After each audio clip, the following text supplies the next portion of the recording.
E aí galera, aqui quem fala é o professor Valdemir Júnior e hoje nós vamos dar prosseguimento às nossas aulas sobre círculos de circunferência.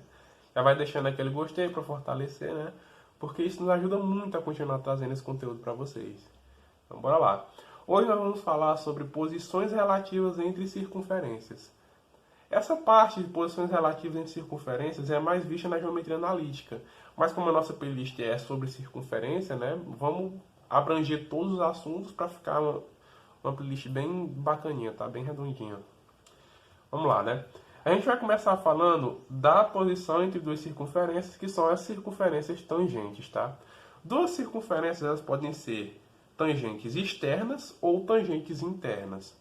Quando é que elas são externas? Duas circunferências elas são tangentes externas quando possuem um único ponto em comum e uma é exterior à outra, ou seja, cada uma está fora, né? Uma está fora da outra, e elas têm um único ponto em comum entre elas. Tá? A união entre as duas seria só esse ponto. Para que isso ocorra, é necessário que a distância entre os centros das circunferências seja igual à soma dos seus raios, ou seja, tá? A distância entre O e P, certo?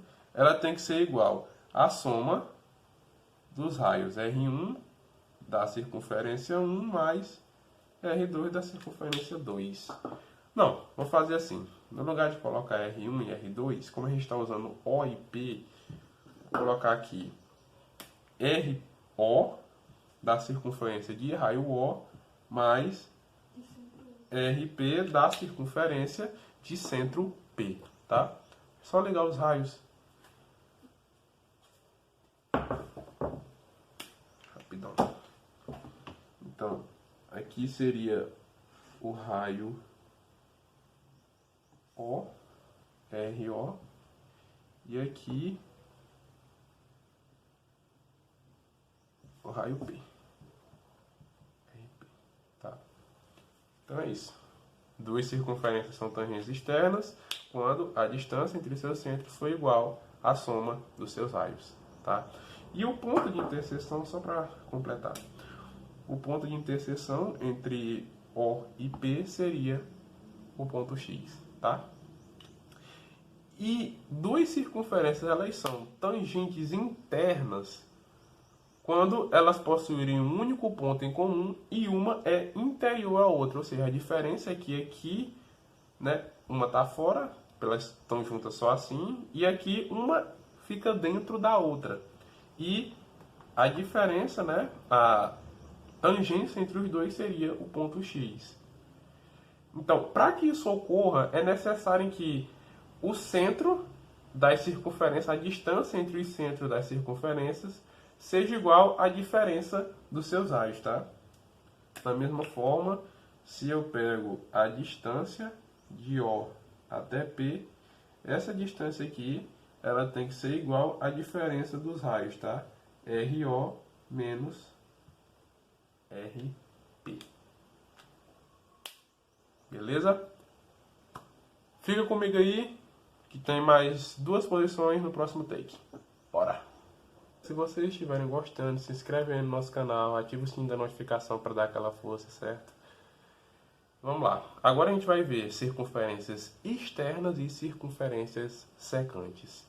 Duas circunferências são externas quando não possuem pontos em comum, tá?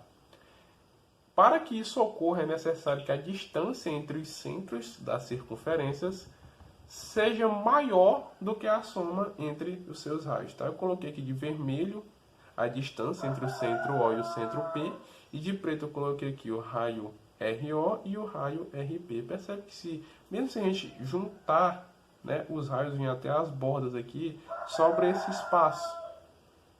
Então, mesmo se nós somarmos os raios, ele vai continuar sendo menor do que a distância, tá? Entre os seus centros. Dessa forma, duas circunferências são externas quando a distância entre os seus centros for maior do que a soma dos seus raios. Agora a gente vai ver aqui circunferências secantes, tá? Duas circunferências são secantes quando possuírem dois pontos em comum. Nesse caso, eu coloquei aqui x e y. Tá? Mas para que isso ocorra, é necessário que a distância entre os centros das circunferências seja menor do que a soma dos seus raios.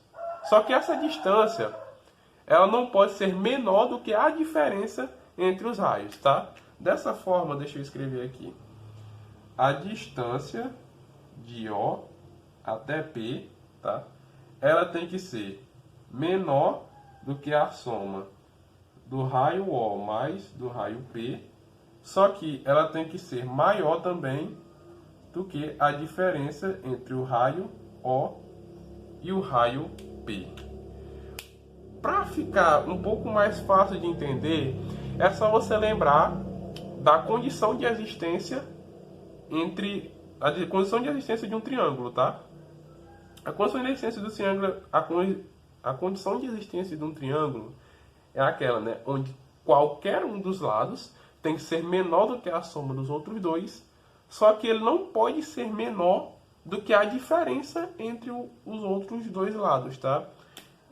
Se a gente levar em consideração que nós conseguimos formar um triângulo com qualquer união entre esses pontos, tá?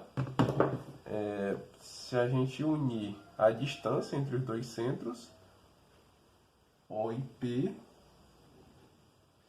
e unir pelos raios um dos pontos de interseção com os centros, tá?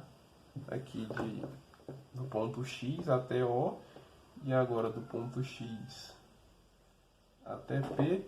Perceba então que a gente tem a formação de um triângulo, né?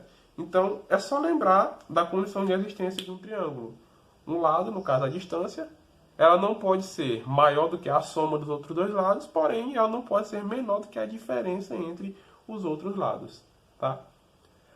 Fica comigo que tem mais um take e esses vão vir as duas últimas posições para a gente encerrar essa aula de hoje, certo?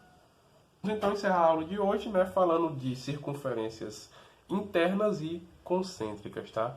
Duas circunferências são internas quando não possuem pontos em comum e uma está localizada no interior da outra.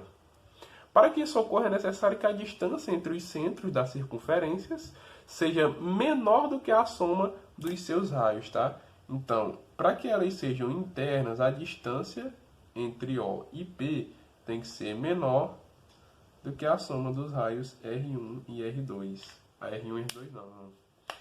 RO e RP, tá? RO e RP. Pessoal, não se confundam com circunferências internas tangentes, tá? Porque as internas, elas não têm ponto em comum. Já as tangentes internas, ela tem um único ponto em comum com relação às duas circunferências, tá? Mas a condição de existência é quase a mesma. A diferença é que as tangentes têm um ponto em comum, tá? E por último, nós temos as circunferências concêntricas. Duas circunferências são concêntricas quando seus centros forem coincidentes, ou seja, possuírem um centro em comum. Então, para que isso ocorra, é necessário que a distância entre os centros da circunferência seja igual a zero, ou seja, o centro de uma é o mesmo centro da outra, né? O centro da circunferência O é o mesmo centro da circunferência P, ou seja, a distância entre O e P, para que elas sejam concêntricas, tem que ser igual a zero. Então é isso. Por hoje a gente encerra essa parte de posições relativas entre circunferências. Já compartilha logo esse vídeo com seus amigos. Segue a gente no Instagram, curte nossa página no Facebook e já vai clicando aí na próxima aula, certo? Deixa o seu gostei e até a próxima. Valeu!